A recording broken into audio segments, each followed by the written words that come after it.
All right, so we spent a bit of time talking about spaced repetition, which is the idea that you leave time in between study sessions.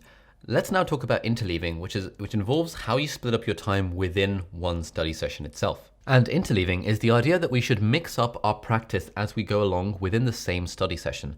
Because the idea is that, again, returning to the thread that's running through this whole course, that whenever stuff becomes too easy, whenever we're not working very hard, whenever our brain is lifting very light weights, then at that point we stop learning as effectively. And so the idea behind interleaving is that we do a little bit of one topic, and then a little bit of another topic, and then a little bit of a third topic, and then back to the first, rather than do 3 hours on one topic, 3 hours on topic 2, and 3 hours on topic 3, or whatever your timing ends up being. And there's a fair bit of evidence that interleaving improves retention when it comes to studying for exams, but also when it comes to learning anything.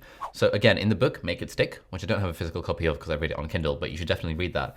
They talk about this famous hockey coach who, he gets his players to do certain exercises, and then just as they're getting the hang of those exercises, he switches them onto something else. And just as they get the hang of that, he switches them onto something else. And the players don't really like this because they have to work a bit harder, and just as they're approaching the mastery and they're like, oh yeah, I can do this, this kind of makes sense, he moves them onto something else.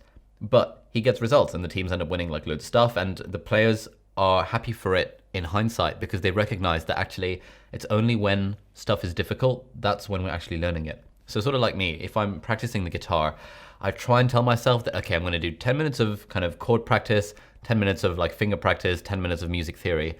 It ends up being I don't know, half an hour of chords, just because once I get the hang of it, I'm like, oh yeah, this makes sense. And then I feel happy, and then I start playing songs I already know.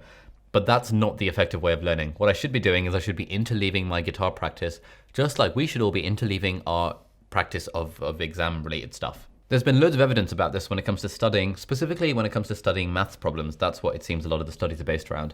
And there was one I've got here from 2010, where they said, and I quote, the interleaving of practice impaired practice session performance, i.e. it made the actual study session more difficult, yet it doubled scores on a test given 1 day later, i.e. it improved exam performance in the long term. Well, long term 1 day later, but there's been loads of studies that corroborate this evidence.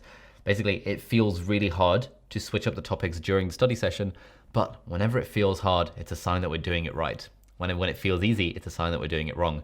So that's sort of the idea behind interleaving. And yeah, in this study, they got students to practice 4 kinds of maths problems in an order that was either interleaved or blocked, kind of 1, 2, 3, 4, or one, bit of 1, bit of 2, bit of 3, bit of 4, and kind of repeat. And they found that the interleaving of practice impaired their performance on the day, but actually it improved their performance on the test given a day later. And the theory behind this, as they say in the study, is that when we are blocking stuff, like for example, if we're doing maths problems and we're doing lots of the same problem at once, just changing the numbers, our brain starts to take shortcuts. It starts to realize, oh, okay, that's a method, and then it just starts applying that method.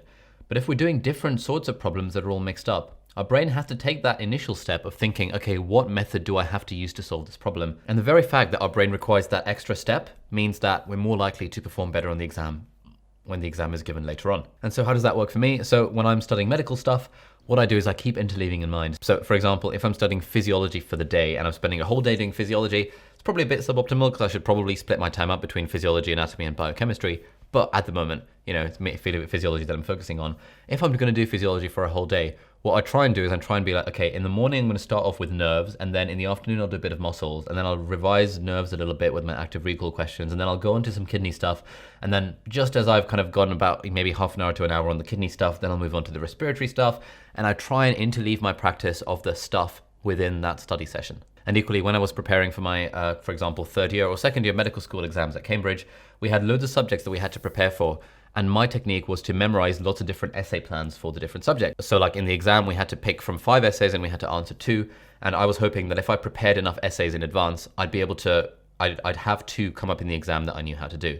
But that meant that I was memorizing essays across all these different disciplines. And so what I was doing, kind of keeping interleaving into account, because that was around the time that I discovered this technique, I would kind of start off by memorizing a few essays for paper A, and then go on to paper B, and then paper C, and then paper 1, and then for some reason it was 1 A, B, C, D, I don't know why. But I would try and incorporate interleaving into this because I knew that if I just repeated my spider diagrams of my, comparative cognition essays, I knew that if I just did all of those in one session, then that would probably be suboptimal. So that's how I personally use interleaving.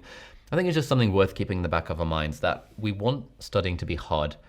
And, like the analogy of going to the gym, you don't want it to be easy. If it's easy, then yeah, sure, you might be having fun, but you're not actually boosting your muscles. Just like if studying is easy, It might be a bit more fun, but we're not actually improving our brain performance. So yeah, that's interleaving, and let's move on to the next video.